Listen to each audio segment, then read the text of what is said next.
tudo descolorirá. Então tem que aproveitar esse tempo. Quero dar bem-vindas a todas vocês e iniciar com uma pergunta: o que está acontecendo com as nossas crianças? Gente, não é normal criança ter ansiedade no ponto elevado que a gente tem visto por aí hoje. O que tem ocorrido com tantos jovens também deixaram de sonhar e que isso não corresponde com a fase natural do ciclo de uma pessoa que está na faixa etária da juventude. Nós estamos vivendo uma guerra não declarada contra a infância. E eu falo isso porque o ritmo da hipervelocidade das coisas está fazendo com que elas denunciem que algo na nossa vida está em desequilíbrio. E a forma que elas têm de colocar isso é tendo que administrar uma pressão interna, e às vezes elas explodem e colocam isso no convívio, ou com os coleguinhas da escola. Inclusive eu quero agradecer, porque eu sei que tem o pessoal da educação, do Núcleo de Educação aqui de Cascavel, ou eles fazem isso com os irmãos, com a família, e toda essa série de coisas vão denunciando a dificuldade, porque nem os pais mais estão tendo a resposta do que é que eles têm que fazer. E uma coisa eu queria dizer: o mau comportamento, muitas vezes não significa mau comportamento, muitas vezes eles estão sinalizando que eles só estão pedindo socorro, que eles só querem comunicar que eles estão se sentindo perdidos e eles precisam do teu olhar para que possa ajudar a instruí-los nos caminhos em que eles têm que se situar no dia a dia com as coisas que eles têm que lidar lá fora. E, pensando sobre isso, eu estudei sobre um autor que eu acho que ele tem boas respostas para nos dar, e eu vou dizer por quê. O nome dele é Kim Payne, e queria contar antes dele, ele foi autor, até vocês vão ver, até trouxe o rostinho dele aí para vocês verem. Esse homem é fantástico, porque ele tem experiência que ele cuidou das crianças da guerra. E ele foi um professor voluntário. Ele é muito conhecido nos Estados Unidos. E ele cuidou dessas crianças. E esse tempo que ele ficou com essas crianças, onde os pais estavam na guerra, ele percebeu claramente sintomas de ansiedade, de medo daquilo que ia acontecer. As crianças não estavam querendo se submeter a nada novo, porque tudo que era novo gerava neles mudança, gerava medo. E tudo eles estavam prevendo. Antes de acontecer, eles estavam com a cabeça acelerada. Só que passou um tempo, ele foi parar na Inglaterra. E sabe o que aconteceu na Inglaterra? Ele foi trabalhar com crianças pequenas lá. Só que algo chamou a atenção dele. As crianças que moravam na Inglaterra, que estavam num ambiente completamente seguro emocionalmente, estavam com o mesmo sintoma das crianças que estavam vindo da guerra. Aí ele ficou sem entender, não, tem que ter alguma explicação para isso. E estudando, tal.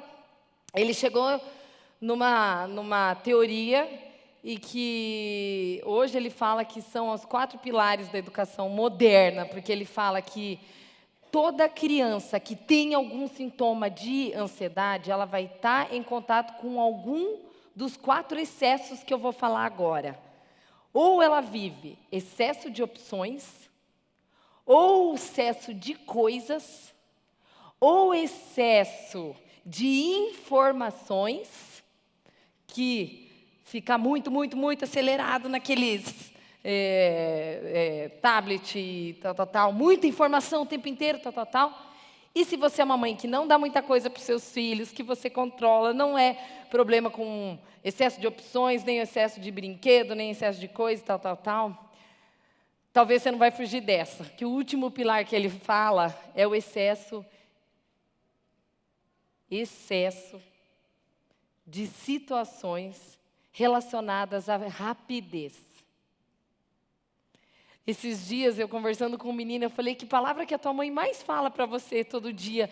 Ele falou assim: rápido, vamos que nós temos que ir para cá, vamos que nós estamos atrasados, vamos que tem que fazer tarefa, vamos que não sei o que. Então, eles querem corresponder a essa realidade sem querer. Eles se sentem não na condição de poder dar conta disso. E, naturalmente, é onde que vai estourar? Em comportamentos de ansiedade. Qual que é a consequência disso? As crianças ficam sobrecarregadas. E o pior, elas não conseguem parar para ter tempo para explorar ou para liberar as tensões do dia delas, porque o dia inteiro é acompanhado daquele monte de coisinha para fazer. Só para vocês terem uma ideia de informação assim a nível social. As crianças da nossa geração estão com 12 horas a menos de tempo livre por semana. Olha só. Outra coisa que eu achei de dado curioso, né? As escolas estão ficando com um teor mais acadêmico. Até aquelas mães que estão levando o filhinho, às vezes é naquela escola bilíngue. Ele tem que aprender a falar Yellow no primeiro, terceiro mês de aula que ele está lá. Ele não precisa, gente. Calma, tudo vai dar certo. Mas a escola fica num papel difícil porque os pais já estão cobrando, né? Os pais se sentem cobrados porque a forma que eles têm de se relacionar é que eles têm que corresponder àquela atividade que estão dizendo que ele precisa entender inglês. E o pior, estão querendo tirar a educação física da grade curricular. E é uma dó. Sabe por quê? Porque às vezes quem às vezes não tem muito conhecimento vai achar, danada. Bem que vocês não iam gostar, né? Se fosse a gente no lugar deles. Só que educação física trabalha o lúdico. E tudo que é lúdico é coisa séria. Alice trouxe o olhar de vó, dizendo, né? Como eu queria voltar quando eu era mãe, que eu ficava tão preocupada com a bagunça e você morava nos Estados Unidos, né? Realmente não tinha, era só você que ia fazer. Agora, você calcula, está numa realidade onde a gente realmente não é para deixar uma bagunça a casa. Mas a gente conduzir, administrar e fazer de um jeito, a criança ela é competente, mas a gente tem que respeitar a conformidade com a idade que ela está vivendo. Você não é nenhuma lesada, porque você viveu as etapas da tua vida normalmente, concorda? Você viveu tudo certo, na hora certa. E, se fosse sintetizar tudo isso que eu falei em uma frase, agora eu diria o seguinte: estão tentando tirar o brilho da infância das nossas crianças e dos nossos jovens. A criança ela precisa olhar aquilo assim como se fosse uma purpurina, como se fosse tudo uma lantejola, tudo brilhoso. Você tem memórias que você ativa na tua mente quando você lembra de alguma coisa boa da sua infância. E a criança precisa ter essas boas memórias. Esses dias até um casal que a gente estava cuidando, né, que houve uma traição, e aí agora nas férias eles voltaram para um lugar que foi o primeiro lugar que eles estiveram, não sei quantos anos atrás. Por que isso? Porque a gente precisa nutrir a memória. Agora você calcula uma criança crescer com uma memória toda robotizada, sem a necessidade de ter essa questão de interação. E esse Payne, ele fala o seguinte: se eu fosse resumir a educação hoje, eu diria, a criança está precisando mais de simplicidade. Simples assim. Simplicidade é a palavra.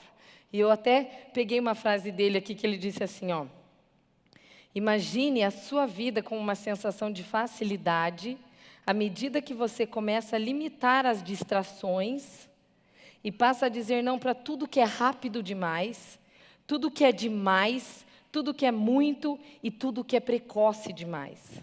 A simplicidade faz você se preocupar menos e aproveitar a vida. Aí você vai dizer assim, é super lindo isso aqui, mas não dá para fazer isso no dia a dia. Quem está numa rotina frenética durante a semana, tem que se organizar para que o teu filho, quando ele entra para o fim de semana, o fim de semana dele seja um fim de semana mais gostoso. Ele até sugere, ele fala, gente, opte por fazer as crianças não terem tantas atividades extracurriculares o tempo inteiro. Mas se você é uma mãe, não tem onde deixar, tem que trabalhar, tem todos os recursos que todo mundo sabe que não é uma coisa simples, invista no tempo de fim de semana. E ele fala assim também, crie na tua casa um ambiente para que o filho, quando ele volta, ele encontre um lugar para ele aliviar aquela tensão daquele caos diário que ele vive. E o filho precisa, assim como a gente também precisa. Uma outra coisa que ele sugere, ele falou assim, aposte menos em brinquedos. Teus filhos não precisam tanto de brinquedo. E hoje, eu vou trazer uns dados bem claros de uma coisa, de como você pode trabalhar a ansiedade com o teu filho em 4 semanas. E vocês vão fazer isso bem observando as etapas que os filhos vão tendo de evolução. E uma das coisas é reduzindo essa carga muito exagerada de uma informação que nem sempre a situação ela favorece, porque às vezes o muito ele é demais mesmo. E eu achei interessante essa teoria do Kim Payne, por quê? Porque lá em casa a gente não é acostumada a dar as coisas demais para as meninas, ainda mais que são 3. Só que eu vivi uma situação agora nas férias, agora de janeiro, e eu comecei a observar, e eu vivi uma coisa boa e uma ruim. E eu vou contar a boa e vou contar a ruim, para dizer que a gente não é super poderosa o tempo inteiro. E eu agradeço a Deus por isso, porque isso me faz com que eu entenda que eu tenho que depender dele diariamente para ser uma mãe, segundo o que Deus imagina que Ele deseja que eu seja. Então, nós voltando de janeiro, e a gente lá em casa costuma fazer o cultinho toda noite, que é tipo uns 5, 10 minutinhos que a gente conta uma historinha e faz oração e tal. E naquele dia, minha filha solta uma dizendo, mamãe, eu quero uma mochila nova. Aí Ana Clara, não adianta nem pedir, porque aqui a gente só dá mochila a cada 2 anos. Então, esse ano não é seu ano de ganhar mochila, então tá tudo certo. Só que eu vi que a menina entrou numa crise, ela teve um piti por causa de uma mochila. Mas eu tinha vontade de dar umas palmadas naquela hora, né? Mas tudo bem. Eu falei, não, vou ter que ver que aquilo estava desproporcional. Aí eu expliquei para ela, mas aí eu vi que ela estava demais com aquilo. Eu falei, mas por que você quer? Porque todo mundo da escola ganha mochila nova no início do ano. Eu falei, mas a gente não vai dar mochila, sabe aquelas coisas de mãe. No outro dia a gente estava na praia, eu falei, Clara, desenha para a mamãe na areia. Eu falei, vou ter que voltar nesse assunto para elaborar isso com ela, né? Desenha para a mamãe o tamanho que a mochila tem de importância para você. E desenha também o tamanho que você é. Só para a mamãe ter uma noção e tentar entender sua cabeça. Gente, eu me assustei com o que ela fez. Porque ela pegou um graveto, sei lá de onde que ela achou. Gente, ela desenhou uma mochila enorme naquela areia. Eu acho que foi até onde está esse carrinho de bebê ali. E aí, do lado, ela desenhou uma pessoa que era do tamanho que ela achava que era ela. Aí eu comecei a falar, não, peraí. Daí, para resumir a história, estava falando que o valor dela é maior do que a mochila. E falei mais aquele monte de coisa, e eu vi que aquilo entrou no coração dela. Não, agora eu entendi que realmente não é a mochila que vai mudar a minha vida. E eu resolvi dar atenção pelo que ela falou, porque ela não é de pedir as coisas. Com 3 filhos, não existe o direito de ficar fazendo pedido extra, né? E aí, o que aconteceu nessa história? Passamos, voltamos para Cascavel, compra os materiais, organiza, fomos para o Paraguai. Chegando no Paraguai, a mochila. Aí o Adriano me olhou, fez sabe aquela hora que o casal se comunica assim, só com as mímicas? O Adriano me olhou e falou assim, $7 a mochila. Porque, gente, mochila é caro, né? Ele olhou para mim, tipo, só $7. Eu falei, amor, não, acho que nós estamos fazendo certo, beleza. E eu estava convicta que não ia levar. Vocês acham que eu levei ou não? Não, eu não levei a mochila. Só que, o que aconteceu? Eu olhei e vi que dava $7, só que ela não pediu a mochila. Ela entendeu. E ela olhou para mim naquela hora e ela falou, eu valho mais do que uma mochila. Eu falei, nossa, eu vi que ela entendeu. Entendeu. Só que quando você vê que o coração do teu filho é arrependido, daí que a coisa é mais difícil, é mais embaixo. E a tentação, ela nunca vem uma vez na vida, né?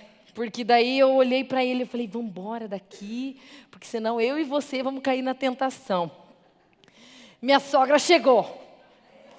Gente, daí veio. Cá, deixa eu dar uma mochila para Ana Clara, porque as outras vão ganhar lá, não. Falei, vó, ela vai ter que aprender a treinar o contentamento, esse ano não é vez dela, vamos embora daqui. E a gente foi embora.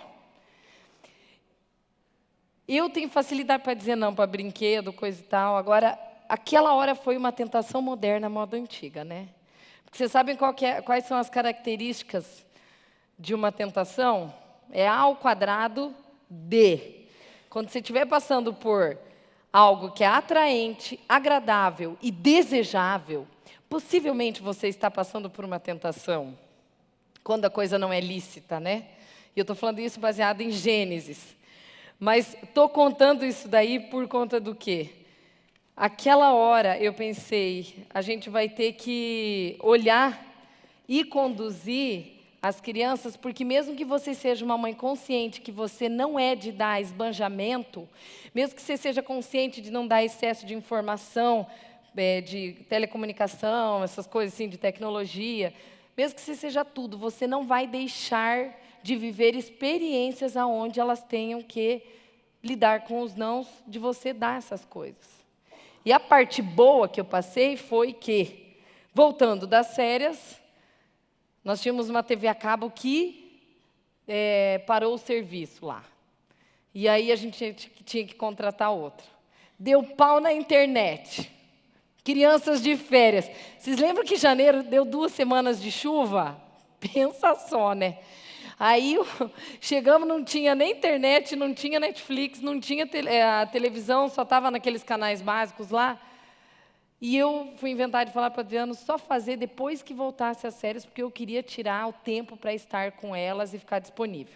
E realmente eu tinha me proposto para isso. E é engraçado, eu pude perceber como que deu diferença quando elas não estão com Retor? Muito estímulo. Por quê? Porque eu vi que até uma comentou comigo, mãe, eu consegui arrumar minha cama com mais calma. E a outra falando assim, mamãe, eu consegui pegar meu desenho e eu acho que eu curti mais de fazer meu desenho. Só que elas nem estavam observando, elas não estavam percebendo que eu estava observando. Mas eu percebi que a diminuição de tudo que é demais, além de permitir o filho a criar, faz com que ele, 2 lados dos hemisférios do cérebro, que permite com que as coisas se criem diferente. E óbvio, né? Entramos na rotina de aula, as coisas se desorganizam, porque existe uma rotina e tudo volta ao normal, porém, uma coisa eu acho que toda mãe deveria fazer nas férias. Se vocês puderem, mamães, uma vez façam isso. Chamem número ímpar de crianças para irem na sua casa, num dia que você está lá para perceber o que acontece. Vocês não imaginam a riqueza disso. Você vai conseguir perceber claramente onde que o teu filho pode ser bem trabalhado, como eles lidam com conflitos. Por que número ímpar?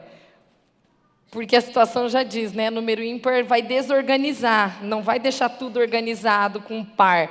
Você começa a perceber que um fica excluído, você consegue perceber se o teu filho intervém, se ele é mediador, se ele é líder, se ele é o que isola. E você só percebe quando você está inteira. E eu sei que eu estou falando disso porque a gente acabou de voltar das férias. E toda mãe, provavelmente, deve ter tido a oportunidade de poder ter ficado um pouquinho com eles. Se vocês conseguirem fazer isso, explorem. Porque é enriquecedor. E nessa história eu parei para ouvir. Ouvi mesmo. Em janeiro eu desliguei, sabe? Falei, vou deixar de lado todas as minhas coisas, vou ficar inteira para quem eu convivo no meu dia. Foi tão bom ouvir jovem, adolescente, porque se você quer diminuir a ansiedade de um jovem, ajude ele a não parar de sonhar. Esse é um dos grandes antídotos para um adolescente, justamente por conta do quanto que ele se alimenta com aquele sonho. E o parar para ouvir é importante. E por que eu estou dizendo isso? Tinha um psicólogo, a Gil está aqui, que é psicóloga também, né, Gil? A gente estudava sobre Carl Rogers, e ele dizia assim, ó, você parar para ouvir é a maior garantia de sucesso que você pode ter em todas as áreas da tua vida. Você parar para ouvir um filho significa você dizer para ele, filho, eu valorizo o que você pensa. E eu sei que às vezes você pode achar que não é uma boa mãe, mas você não sabe se o teu filho não está achando que você é muito boa. Ou muitas mães aqui podem achar que são boas mães, mas às vezes para os filhos isso não está sendo internalizado. E tem esse termômetro, você só consegue medir a hora que você para, simplesmente para parar, valorizar e ouvir, porque isso dá efeito e causa conexão emocional na criança. E sabe, gente, eu imagino que Jesus fazia, eu imagino que ele parava, eu imagino que ele sentava e ele observava. E ele só parava. E até a gente estava andando na praia em janeiro, o Adriano falou, quantas vezes você acha que está escrita a palavra observar na Bíblia? Eu falei, não sei. E Jesus falava, observai os lírios do campo. O que ele quis dizer? Pare para observar a Joaninha que está na frente com o teu filho. Não vos entreguem às inquietações do dia a dia, porque quem faz e quem tem essas inquietações são os gentios, ou seja, são os que são fora dos judeus, são as pessoas que não conhecem da palavra. Deus sabe que vocês precisam de todas elas, por isso descansai. Eu falo isso porque é esse parar que eu estou aqui, que eu não sei se a gente tem feito com os nossos filhos. E eu falo porque a gente se emociona, sabia? Essa semana um menininho disse, tia, por que você me chama de filho?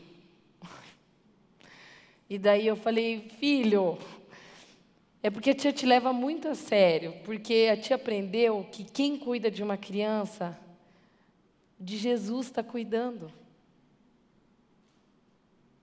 E ele encheu o olhinho dele de lágrima. Eu fui esses dias numa escola, eu fui perguntar das notas de uma menina, e coincidentemente eu pedi para a professora, e aquela fulaninha lá que estava batendo nas crianças e tal, sabe o que ela me respondeu? Ela falou, Karine, não se preocupe, a menina foi tirada da escola. A mãe deveria ter ensinado as emoções para ela, mas como a mãe não ensinou, ainda bem, ela já não está mais na escola.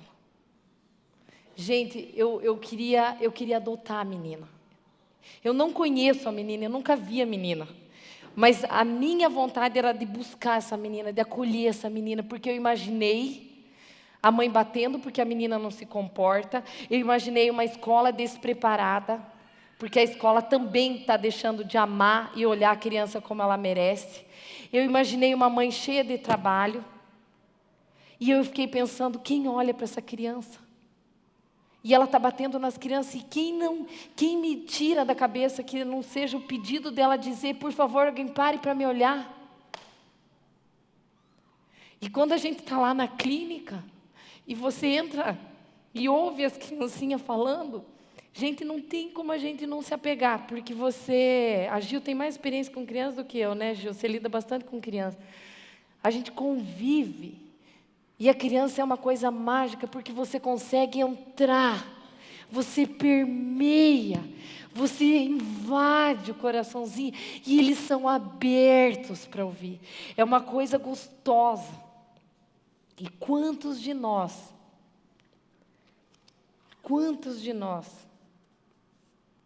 muitas vezes não entendemos que precisamos simplesmente fazer o que Jesus faria, era parar, observar, ficar ouvindo, vem cá, me conta. Gente, dá trabalho. Você ensinar uma filha a fazer um laço, a filha vai errar 1000 vezes. Você vai ter ausência de paciência, porque aquilo é chato e demorado.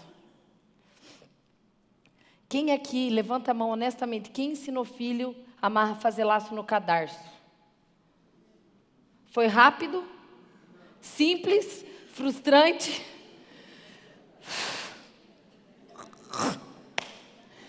Gente, ensine o teu filho a olhar na hora, no relógio.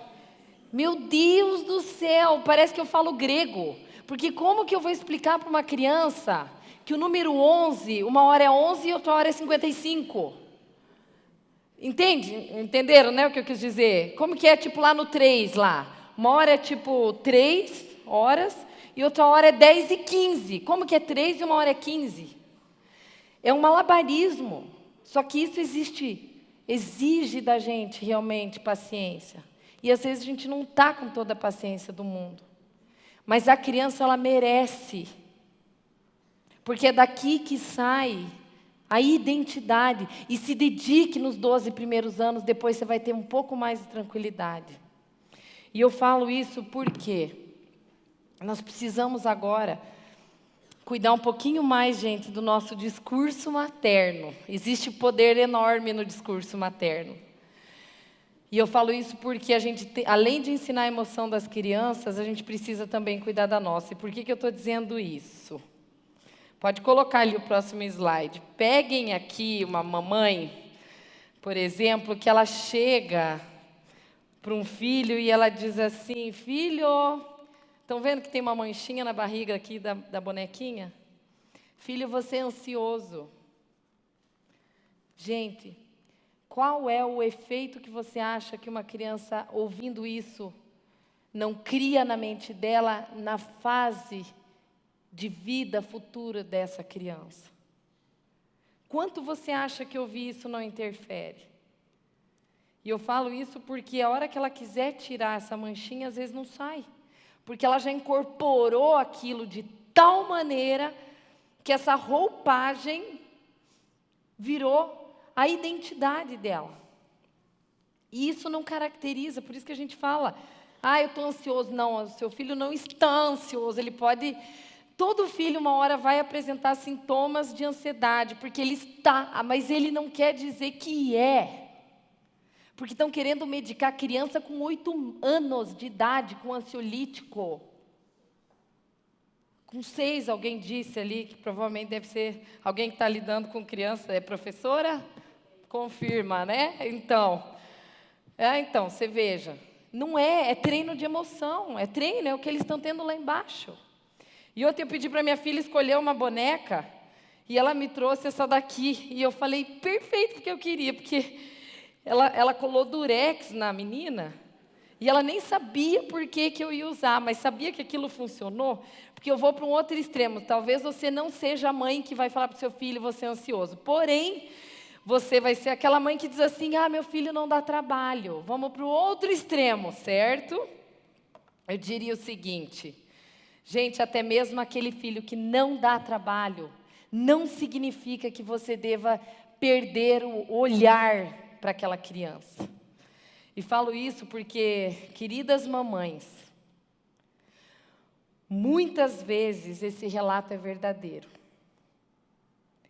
Mas quantas de nós não estão querendo filhos que não dão trabalhos, porque no fundo, o que elas não querem é fazerem realmente o papel de mães? Porque vou te dizer, falaram por mim? Falaram por mim. Uma mãe dedicada é uma mãe que no fundo vai ter que ter renúncia. E eu fico louca da vida, vou fazer um desabafo. Eu fico louca da vida com aquelas mães que trabalham, trabalho o dia inteiro, filho estuda, beleza. Chega em casa, vai para a academia, chega da academia, vai jantar, passa 20 minutos, coloca o filho dormir. Soma a quantia disso numa semana e me diz se isso fecha 1 hora ou 3 horas semanais, no mínimo, com o teu filho. Me diz se isso não é de cortar o coração. E eu falo isso, sabe por quê? Porque todo mundo sabe nomear sentimentos. Esse aqui, se sente inferior, rejeitado, desvalorizado. Isso é fácil, mas tem um sentimento que ninguém nomeia, que é o sentimento de desamparo. Você dizer que uma criança dessa, que estuda num colégio particular, talvez o mais caro da cidade, que tem todos os recursos, tem até televisão no quarto, com a melhor capacidade de tecnologia que você possa imaginar. E eu olho e falo assim, o que aqui dentro está sendo injetado? Isso aqui é desamparo. A minha oração de manhã hoje foi, Pai, coloque no nosso coração de mãe, eu sei que tem pais aqui, coloque no nosso coração de pais o desejo da gente se arrepender todos os dias, para que a gente possa ser melhor. E eu falo isso porque é muito simples você querer que teu filho se comporte bem, quando não tem ninguém para instruí-lo. E quando ele faz um mau comportamento, você é a primeira a socar ele no pau, para meter a boca com o que ele está fazendo de errado. Mas não foi o suficiente, porque criança precisa de instrução. Olhem essa charge que ele explica, eu achei tão legal essa charge. Coloca aí, digam para a gente, por favor. Eu achei bárbara, porque ela mostra como que é a visão de uma criança quando ela vê a mãe brava. Ó. A mãe diz, você me decepcionou. O filho diz isso, eu entendi. Só não entendo por que está tão chateada comigo. Se a quem criou as expectativas foi você. Interessante, né? Se a criança ela entende a tua expectativa quando você explicita a expectativa. Por isso que a gente diz, o mau comportamento nem sempre é sinal que teu filho é ansioso. Ele está desesperadamente perdido e precisando do teu olhar para fazer a instrução de como ele deve se comportar. E falo isso com convicção porque, infelizmente, muitos de nós temos venerado o comodismo. Nós ajeitamos uma rotina e amamos aqueles distratores que fazem a gente ficar 1h30 sem ter que ficar agindo como mãe, porque é a hora que você tem para descansar. E eu lembrei agora falando, né, um curso que eu acho que toda mãe e pai deveriam fazer, não sei se vocês conhecem, que é um curso da Universidade da Família, que eu falei para você, né, Carol? Criando Filhos à Maneira de Deus. Quem não fez, se um dia souber desse curso, faça, porque nenhum livro de psicologia vai ser tão bom quanto esse curso. E um dia, se Deus quiser, a gente vai trazer o Dinarte Barradas, que é quem dá esse curso, o pessoal da UDF lá, o Jorge Nishimura, para vir aqui. E um dia o Dinarte, que nos deu esse curso, ele me ligou, Karine, o Gary vai estar em Londrina. O Gary é o autor é um americano que é autor desse curso. E eu e meu marido fomos, e lá na palestra dele, ele falou uma coisa que eu nunca mais esqueci, ele disse assim, ó, não insira um hábito no seu filho, se você vai ter que ter o trabalho de tirar depois. Isso refere-se a qualquer tipo de hábito. Não insira um hábito a um filho, se você tem que tirá-lo depois. E isso, obviamente, vai desde tablet na hora de comer, até um costume noturno que talvez não seja tão bom. Então, cuidado com aquelas assim, só um pouquinho, estou cansada, vai deixar do jeito que vai, e assim as coisas vão indo. Quero mostrar para vocês um videozinho, como aqui tem homens aqui, vocês vão ver, observem, 2 minutinhos o vídeo, observem talvez vocês já tenham até visto, observem o olhar do filho, da filha para aquele pai. Olha como essa filha, ela olha, ela percebe aquele pai. E é interessante que na musiquinha que eles cantam, eles interagem e você sente que ali existe conexão, mas a conexão ela só acontece quando existe o acompanhar dessa vida. Observem aí, pode mostrar. Olhem, vocês já conhecem, já viram esses dias? Acho que vocês viram porque eu peguei dessa semana lá do Dia dos Amigos.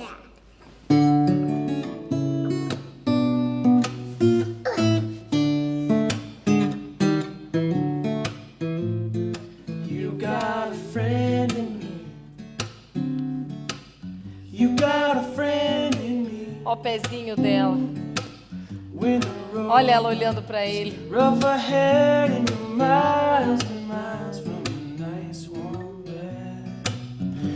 just remember what your old pal said.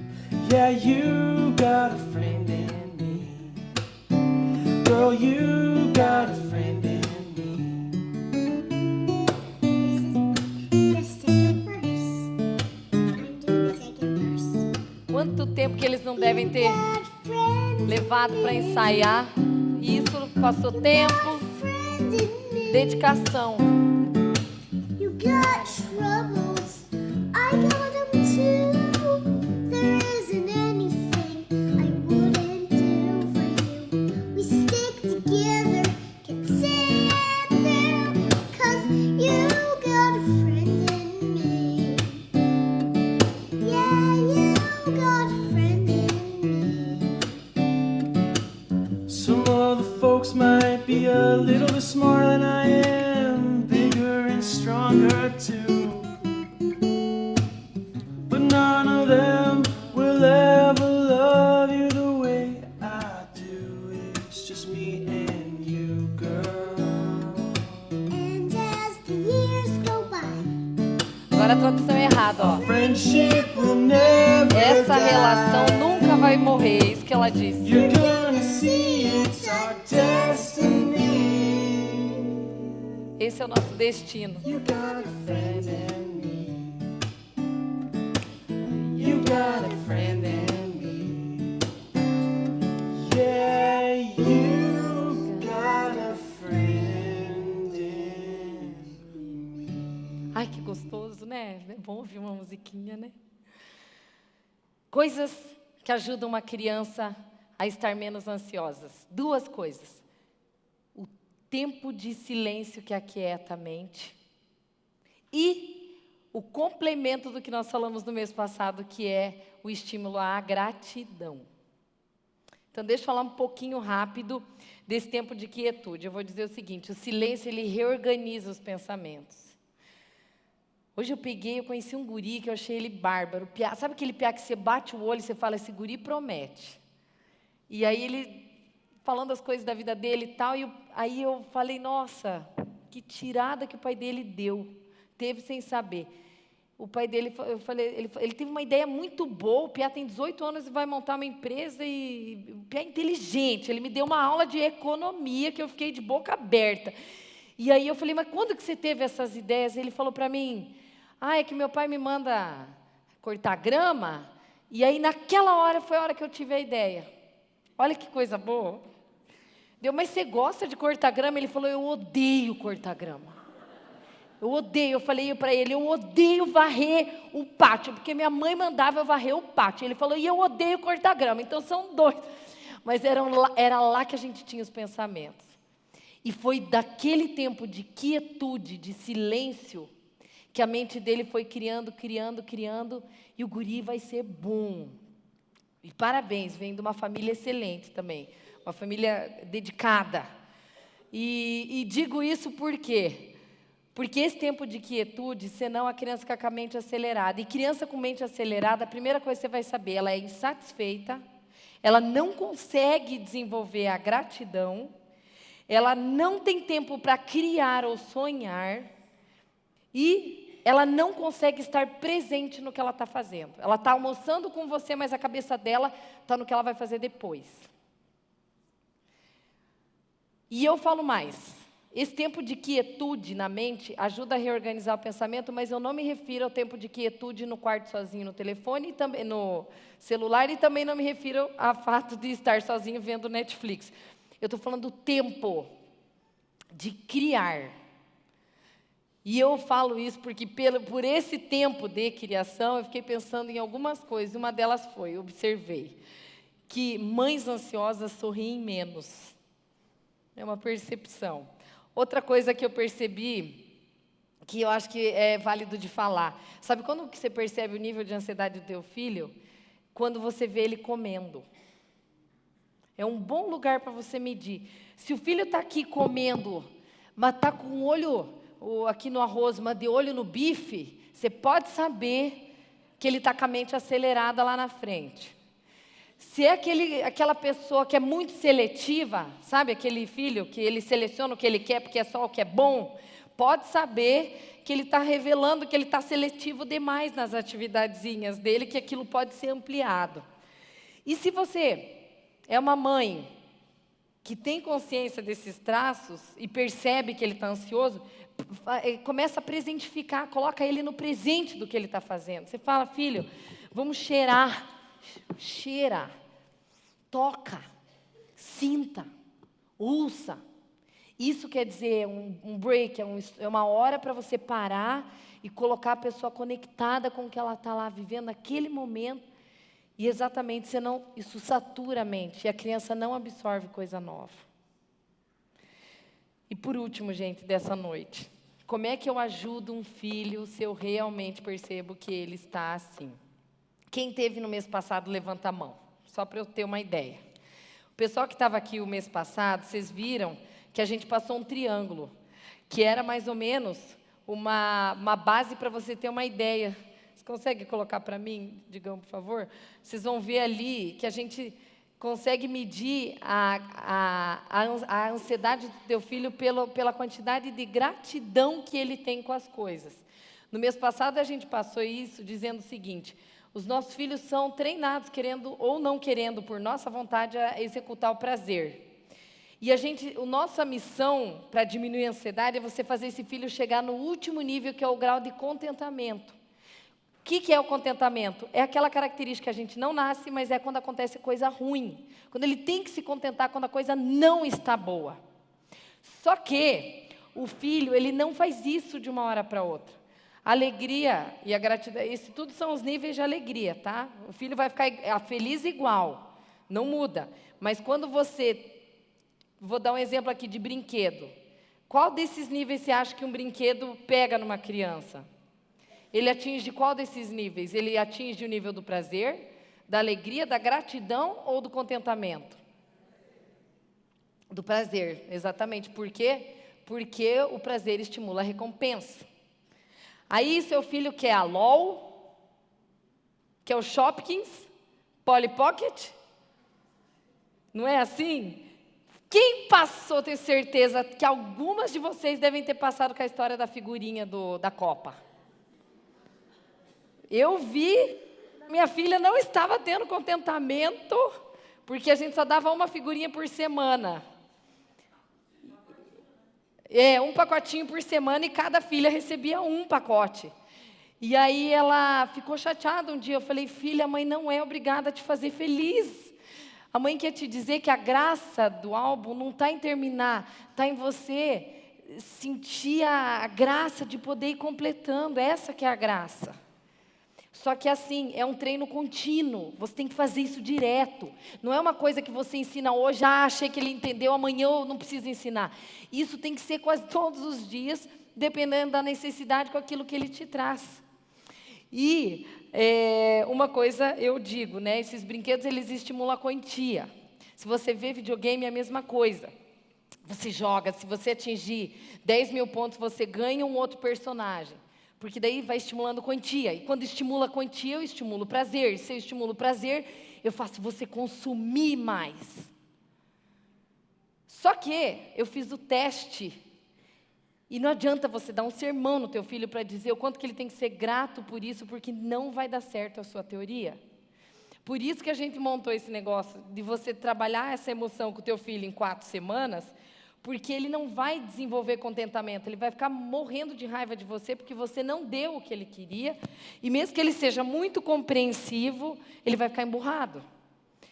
Então, o que eu resolvi fazer? Só para vocês entenderem que eu acho que... Eu também não estou dizendo que não é para dar, tá, gente? Só estou... Entender o meio termo, né? Deem o shopping, a LOL, mas estimule a unidade, não a quantia. Então, o que eu fiz? Mostre aí para nós, Digão, um experimento que a gente fez com uma menininha, que durante um mês, eu vou dizer o que eu fiz com ela, e vocês vão poder treinar isso na casa de vocês. Eu dei na primeira semana 6 balões. E ela saiu super chateada, porque ela queria mais balões. E naquele dia que eu dei os 10 balões, eu pedi para ela medir para mim, numa fita métrica, qual era o nível de alegria que ela está tendo por eu ter dado, eu dei 6 balões. E ela pegou rapidamente e fez assim, ó, tia, só 7%. Ontem ela confessou para mim que ela perdeu os 6 balões no primeiro dia que ela ganhou. E eu vou explicar por quê. A mente dela no primeiro dia não estava voltada para a alegria de ter o balão. Ela estava voltada para quê? Para o prazer. O prazer de não ter um balão nem 6. Ela queria o saquinho dos balões, tudinho para ela. Aí tentei na segunda semana. Chegou na segunda semana, vamos treinar a gratidão. Deu tudo errado. Porque ela não entendeu que eu queria transmitir a ela que ela tinha que ser grata pelo balão. Aí eu entendi que a gente tem que ir devagarinho, é como se fosse um transbordar, assim, até que a criança chegue no último nível. Na segunda semana, você trabalha a alegria dela ter aquilo lá. Filho, você quer ficar mais na TV? Ótimo, então vamos ficar alegres, porque até agora você ficou 20 minutos. Porque você vai fazendo a criança se perceber da alegria de viver aquilo. Porque senão a mente da gente, como a mente delas, quer sempre mais, e não tem criança que é diferente. Aí pedi para ela medir na segunda semana a alegria, ela chegou nos reduzir os balões. Na segunda semana eu dei 4 só. Vocês estão vendo o númerozinho da satisfação dela? De 7 foi para 32. E eu falei, fulana, você tem ideia que a tia diminuiu os balões, mas é justamente para ensinar que você pode ser feliz só com 4 balões? Aí que ela começou a entender o negócio.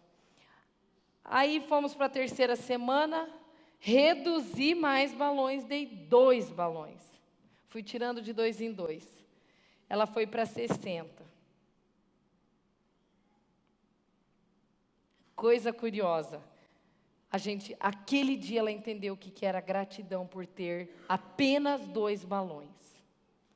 E uma coisa mais curiosa, quando o teu filho, ele é treinado diariamente na tua fala por falar e se sentir que ele tem que ser grato, que tem a ver com a palestra do mês passado, que eu não vou repetir aqui, mas quem pegou vai entender o que eu estou dizendo, porquê da gratidão, que a gente ressaltou tanto ela o mês passado.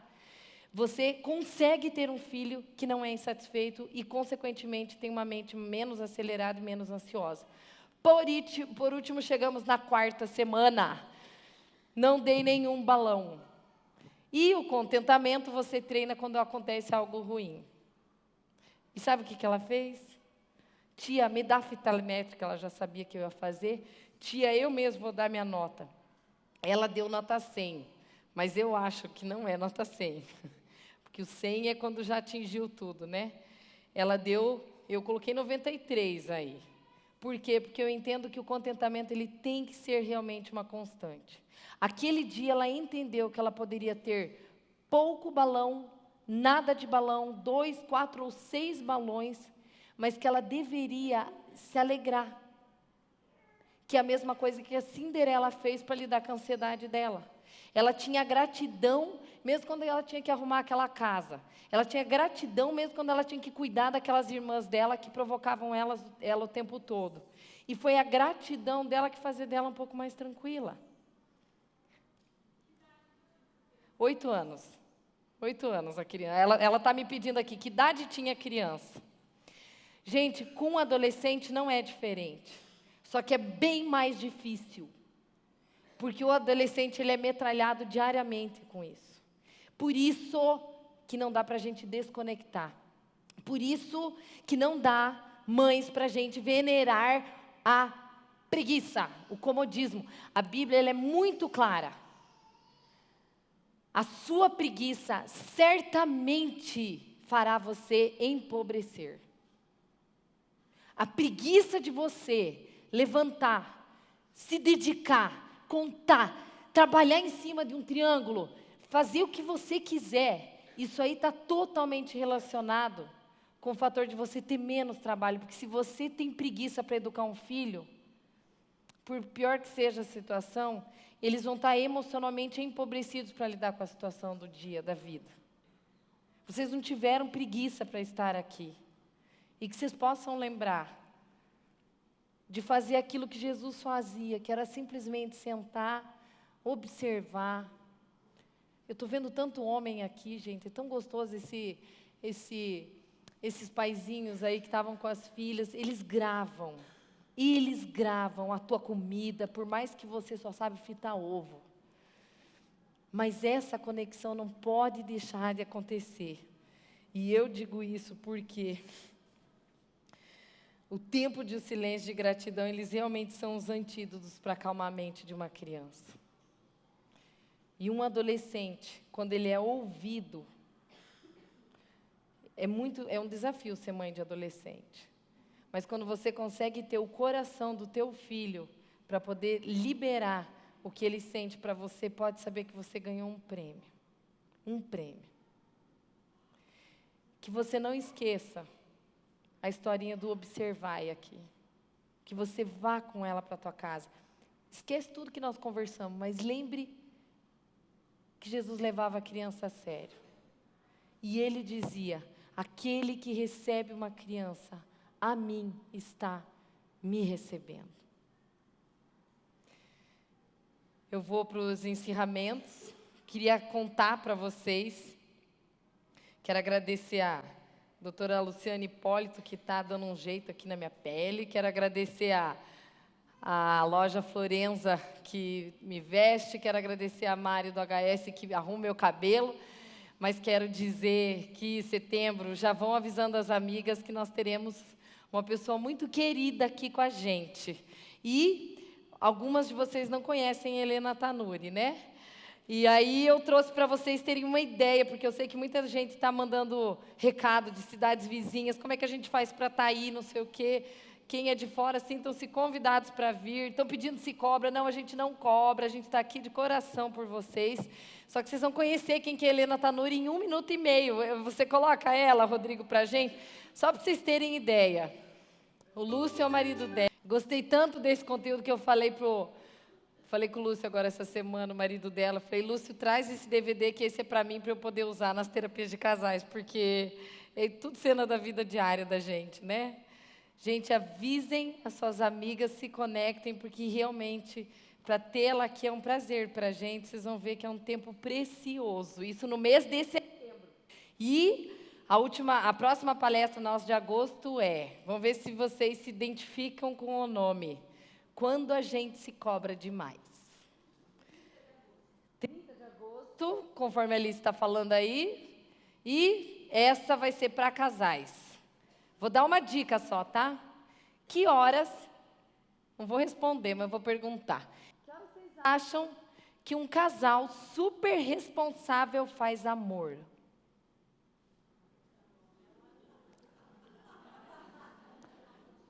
Perfil de pessoas muito responsáveis, fazem a obrigação primeiro e depois o prazer. E aí, sexo fica, gente. Atentem-se para isso. Quem é casado, prestem atenção, porque esse é o tema que nós vamos falar no mês de agosto, tá bom? Beijo a todas, fiquem com Deus, até mês que vem. Tchau.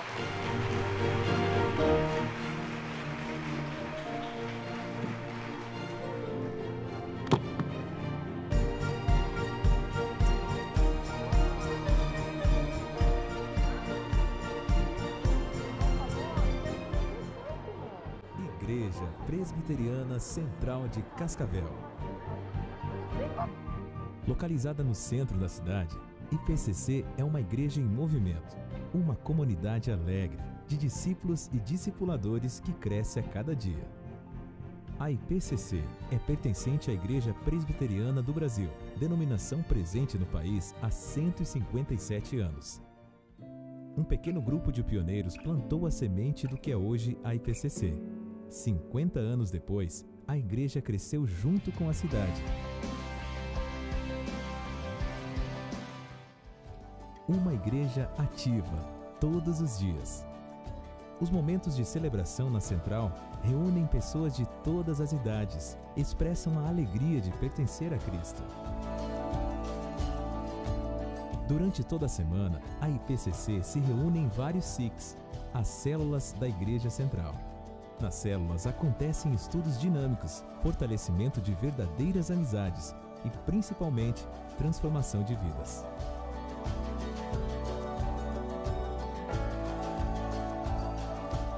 Em vários momentos durante o ano, discípulos que antes faziam parte de um grupo são treinados e enviados para iniciar uma nova célula.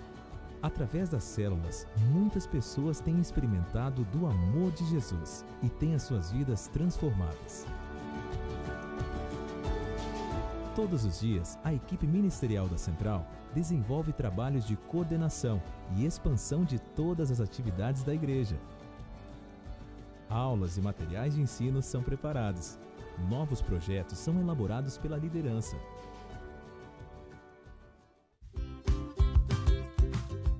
Uma igreja para todas as idades. Na IPCC, existe uma preocupação constante com todas as faixas etárias. Desde cedo, as crianças aprendem de uma forma divertida. Durante os cultos, elas participam de momentos especiais, coordenados pelo Ministério Infantil da Central. Os adolescentes e pré-adolescentes são conduzidos pelo GAP Central, com atividades semanais que envolvem música e games. O Ministério Jovem da IPCC, Revolution, tem impactado a cidade através de missões urbanas, celebrações e mensagens profundas.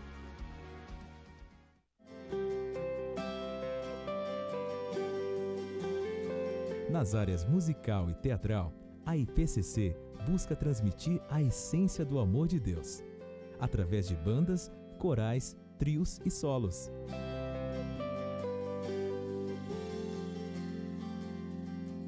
Várias vezes durante o ano são realizadas apresentações especiais